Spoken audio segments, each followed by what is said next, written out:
அனைவருக்கும் வணக்கம். இது சிதம்பரத்தின் நம்பர் 1 டியூஷன் சென்டரான கலாம் டியூஷன் சென்டர் வழங்கும் எனக்கு கேட்கதான் தெரியும் பகுதி. நான் உங்கள் வேல்பிரகாஷ். இந்த வாரம் நம்ம பேச போகிற டாபிக் வந்து இன்கம் டேக்ஸ். இந்தியாவில் கலெக்ட் ஆகக்கூடிய அதிகபட்ச டேக்ஸில் முதல்ல இருக்கிறது இன்கம் டேக்ஸ் தான். அந்த இன்கம் டேக்ஸை பற்றியும் அதனால் ஏற்படுற பிரச்சனைகளை பற்றியும் நம்ம எல்லாரும் கேள்விப்பட்டிருப்போம். அதை பற்றி நம்ம பொதுவான சில கேள்விகளை ஒருத்தவங்கள்ட்ட கேட்க போகிறோம். அவங்க நம்ம கூட பேச போகிறாங்க. நம்மளோட கேள்விக்கு இன்றைக்கி பதில் சொல்கிறது யார் அப்படின்னு பார்த்தீங்கன்னா திரு அரவிந்த்குமார் அவர்கள். இவங்க ஒரு நிறுவனத்தில் ஆடிட்டராக பணிபுரிஞ்சிட்டு இருக்காங்க. பிகாம் ICAA படிச்சிருக்காங்க. அவங்க தான் இன்றைக்கி நம்மளோட கேள்விகளுக்கு பதில் சொல்ல போகிறாங்க. முதல்ல எல்லாருக்கும் இருக்கக்கூடிய பொதுவான கேள்வி, வருமான வரி அப்படின்னா என்ன? அதை தான் நம்ம கேட்க போகிறோம். சார், வருமான வரினா என்ன சார்? இல்லை, வணக்கம். என் பெயர் அரவிந்த்குமார். நான் ஒரு நிறுவனத்தில் கணக்குத்துறையில் பணியாற்றி வருகிறேன். வருமான வரினா என்னன்னு கேட்டிருக்காரு. வருமான வரி அப்படின்றது ஒவ்வொருவரும் தான் சம்பாதிக்கும் வருமானத்திற்கு ஒரு குறிப்பிட்ட அரசு நிர்ணயம் செய்த சதவீதத்தை அரசுக்கு வரியாக நேரடியாக செலுத்துகிறோம். இதுதான் வருமான வரின்றது. இப்போ உங்களுக்கு ஒரு டவுட் இருக்கும், நம்ம எந்தெந்த வகையெல்லாம் வருமானம் சம்பாதிக்கிறோம் அப்படின்றது பொதுவான ஒரு கருத்து. சில பேர் ஒரு நிறுவனத்திலேயோ இல்லை வேறு ஏதாவது ஒரு அரசு துறையிலையோ வேலை செய்வாங்க. அவங்க ஈட்டுற வருமானம் வந்து சேலரியாக இருக்கும். ஒரு சிலர் என்ன பண்ணுவாங்க அப்படின்னா, அவங்க எந்த நிறுவனத்துலேயும் வேலை செய்ய மாட்டாங்க. அவங்களுக்குன்னு ஒரு 4-5 வீடு இருக்கும்.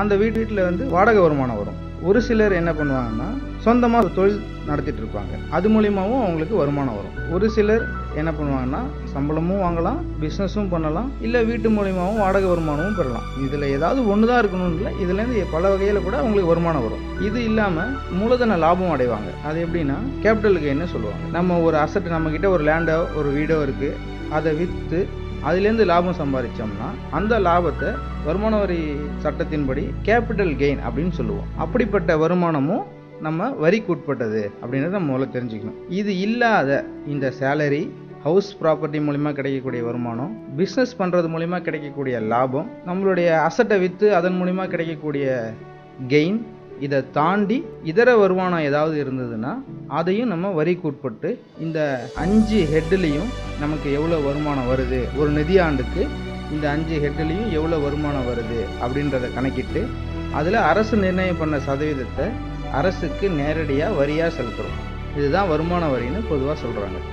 இது யார் யாரெல்லாம் கட்டணும் அப்படின்னா, இது எல்லாருமே கட்டணுமா? இப்போ நான் 1 ரூபா சம்பாதிக்கிறேன், இல்லை 100 ரூபா எனக்கு இந்த வருடம் நான் சம்பாதிச்சிருக்கேன் அப்படின்னாலும் கட்டணுமா அப்படின்றது உங்களுக்கு ஒரு கேள்வியாக வரும்.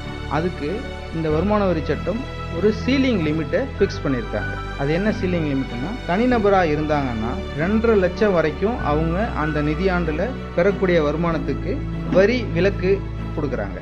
இதுவே அந்த நபர் சீனியர் சிட்டிசனாக இருந்தாங்க அப்படின்னா, அது யார் சீனியர் சிட்டிசன்? 60 வயதை கடந்தவங்க சீனியர் சிட்டிசன் பொதுவாக அழைக்கப்படுறாங்க இன்கம் டேக்ஸ் ஆக்டின் படி. அந்த 60 வயது கடந்தவங்களுக்கு 3 லட்சம் வரைக்கும் வரி விலக்கு தராங்க. அதாவது என்னன்னா, 3 லட்சம் வரைக்கும் அவங்க சம்பாதிக்கிற சம்பாத்தியத்துக்கு வரி செலுத்த வேண்டாம். அதற்கு மேலே அவங்க சம்பாதிச்சாங்கன்னா அதற்கு வரி செலுத்தணும் அப்படின்னு சொல்கிறாங்க. இதில் இன்னொரு கேட்டகரி ஆஃப் பீப்புளும் இருக்காங்க, சூப்பர் சீனியர் சிட்டிசன். அது யார் சூப்பர் சீனியர் சிட்டிசன்னா, 80 வயதை கடந்தவங்க இருக்காங்க இல்லையா, அவங்களுக்கு 5 லட்சம் வரைக்கும் வரி விலக்கு அரசு நிர்ணயம் பண்ணியிருக்காங்க. 5 லட்சத்துக்கு மேலே அவங்க வருமானம் ஈட்டுனாங்க அப்படின்னா தான் அவங்களுக்கு வருமான வரியே பொருந்தும். 5 லட்சம் வரைக்கும் அவங்க வருமான வரி செலுத்த தேவையில்லை. இப்போ நான் அந்த சொன்ன சீலிங் லிமிட் எல்லாமே வருமான வரி செலுத்தாமல் இருக்கிறதுக்கு மட்டும்தான். கணக்கு தாக்கல் பண்ணலாமா பண்ணக்கூடாதா அப்படின்னு ஒரு கேள்வி உங்களுக்கு வரும். 2.5 லட்சத்துக்கு மேலே யார் யாருக்கெல்லாம் இன்கம் வருதோ, டோட்டல் டேக்ஸபிள் இன்கம், அதாவது கழிவுகள்லாம் போக, டிடக்ஷன்ஸ்லாம் போக 2.5 லட்சத்துக்கு மேலே உங்களுக்கு ஒரு நிதியாண்டில் வருமானம் வந்தது அப்படின்னாலே நீங்கள் கணக்கு தாக்கல் செய்யணும். சூப்பர் சார், ரொம்ப அருமையாக சொன்னீங்க. எந்த காலத்தில் சார் இதை செலுத்தணும்? இதுக்கு ஏதாவது டைம் லிமிட் இருக்கா? இந்த டைமில் இந்த டைம் வரைக்கும் சம்பாதிக்கணும் அப்படின்னு நீங்கள் சொன்னீங்க. ஒரு நிதியாண்டுன்னு சொன்னீங்க.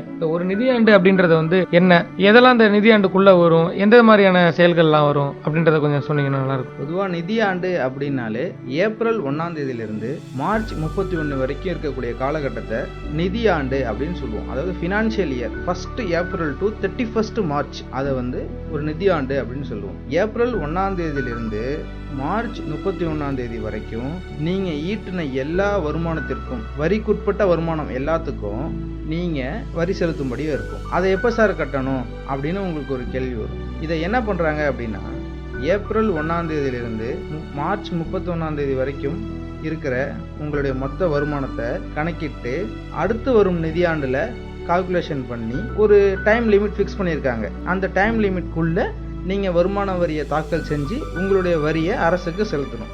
இது என்ன அப்படின்னா, 1 ஏப்ரல் டு 31 மார்ச்ன்றத ஃபினான்ஷியல் இயர்னும், அது முடிவடைஞ்சு நீங்க கணக்கு தாக்கல் பண்றீங்க இல்லையா, அதுக்கு அடுத்த நிதியாண்டு, இப்போ போன நிதியாண்டுல நீங்க வருமானம் சம்பாதிச்சதுக்கு அடுத்த நிதியாண்டுல கணக்கு தாக்கல் செய்து அதுக்கான வரியை கட்டுறீங்க. அந்த நீங்க கணக்கு தாக்கல் செய்யக்கூடிய ஆண்டை அசஸ்மெண்ட் இயர் அப்படின்னும், நீங்க வருமானம் ஈட்டின ஆண்டை ஃபினான்ஷியல் இயர் அப்படின்னும் சொல்றாங்க. இதுதான் வருமான வரிக்கு உட்பட்ட காலங்கள். இது மூலமா நீங்க வருமான வரி எப்ப செலுத்தணும், எந்த பீரியட்ல இருந்து எந்த பீரியடுக்கு வரக்கூடிய வருமானத்துக்கு எந்த பீரியட்ல நீங்க வருமான வரியை செலுத்தணும் அப்படின்றத நீங்க இதன் மூலமா தெரிஞ்சுக்கலாம். ரொம்ப அருமையா சொன்னீங்க. இன்னொரு கேள்வி, வருமான வரி செலுத்தணும்னு சொல்றீங்க, அந்த வரியை நான் எப்படிலாம் செலுத்தலாம்? சில பேர் இன்டர்நெட்ல செலுத்துறாங்க, சில பேருக்கு டிடிஎஸ் பிடிக்கிறாங்க. அதுல ஒரு பெரிய குழப்பம் இருக்கு. மொத்தமா எத்தனை வகையில நம்மள்ட்ட இருந்து அரசாங்கம் அதை எடுத்துக்கிறாங்க, இல்ல நம்ம கட்ட வேண்டியிருக்கும், எந்த வழியில எல்லாம் கட்டலாம்? அதாவது சார், நீங்க வருமான வரி அப்படின்றது அந்த ஒரு நிதியாண்டுல நீங்க சம்பாதிச்ச அனைத்து வருமானத்துக்கும் நீங்க அடுத்த நிதியாண்டுல கால்குலேஷன் பண்ணி வரியா கட்டுறீங்க.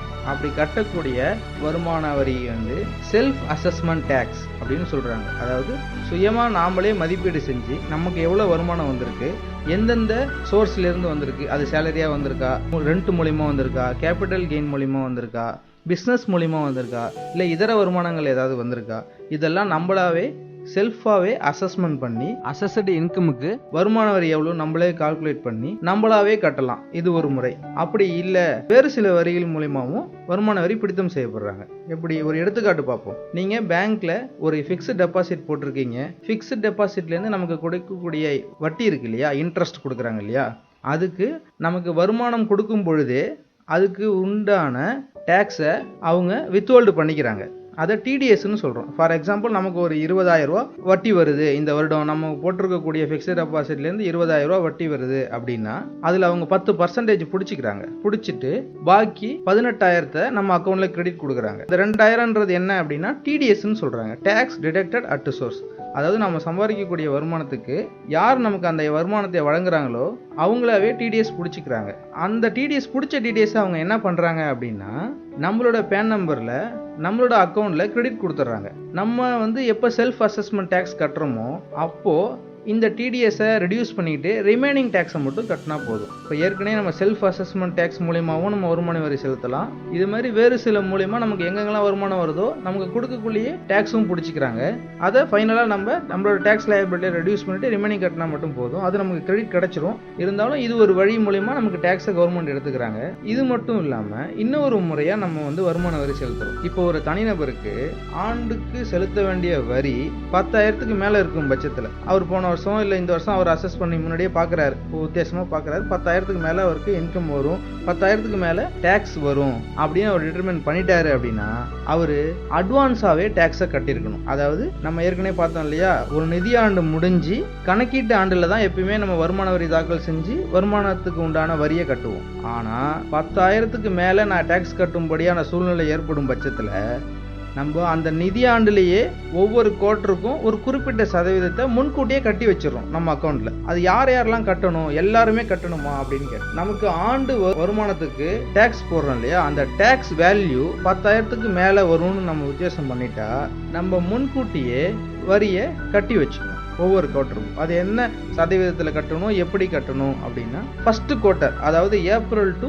ஏப்ரல் மே ஜூன், அந்த 3 மாசத்துக்கும் ஃபர்ஸ்ட் குவார்ட்டர்னு சொல்லுவாங்க. அது ஜூன் 15ஆம் தேதி நம்ம உத்தேசமா இவ்வளவு வரும் நமக்கு வருவாய், இவ்வளவு வரும் நமக்கு வரி அப்படின்னு உத்தேசம் பண்ணி நமக்கு உத்தேசம் பண்ணி வச்ச வரியில 15% ஜூன் 15ஆம் தேதிக்குள்ள நம்ம கட்டியிருக்கணும். அதுக்கப்புறம் செப்டம்பர் 15க்குள்ள 45% நம்ம கட்டியிருக்கணும். 15/12 அதாவது டிசம்பர் 15ஆம் தேதிக்குள்ள 75%.